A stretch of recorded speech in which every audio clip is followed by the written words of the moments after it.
Just encourage each and every one of you to be an active participant in your divorce. Even if you are not the one who requested the divorce, this is your life and you need to get involved. Figure out what you want out of your divorce settlement and make a proposal. Build your confidence through having a self-care routine and work with your divorce coach. Seriously, lean on your divorce team to use this as a period of rebirth. And I know that is honestly the hardest part because it's admitting weakness. It's admitting that, our life isn't perfect, that things that are going on behind closed doors are in fact terrible. And being quiet is, there's a cost to that. This is 100% a business transition.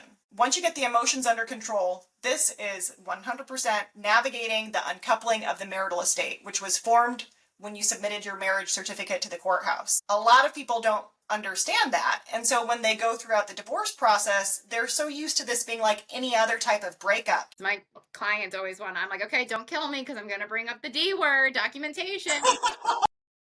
Everything needs to be documented. And so I'm glad just to have someone back me up on that. Really, if you're trying to make your divorce cost effective, the only way to do that is with proper preparation and documentation. So many people make the mistake of thinking that their attorney is going to pull together a global settlement proposal, and that's not their attorney's job. So many people make the mistake of thinking that their attorney is going to pull together a global settlement proposal, and that's not their attorney's job. That attorney is there to help you negotiate if you can't do it on your own, but then really to handle the legal filing and that process. So it's important that people know that divorce really has 3 separate phases, and this is when my relationship with Voldemort comes into play.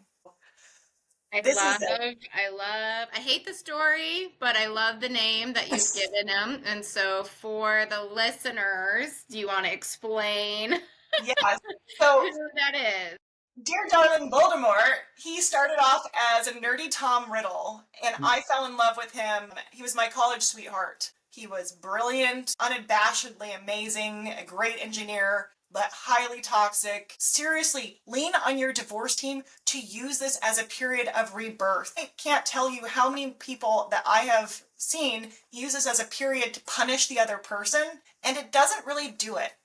It makes their life miserable as well. It's important that you give yourself grace. You understand it is acceptable to have an emotional response, especially if someone is being mean to you. If they're treating you poorly, yeah, you should be pissed off. You should stand up for yourself. And if anybody is telling you no, then they're probably benefiting from you staying quiet and being small. And I realized I was frozen.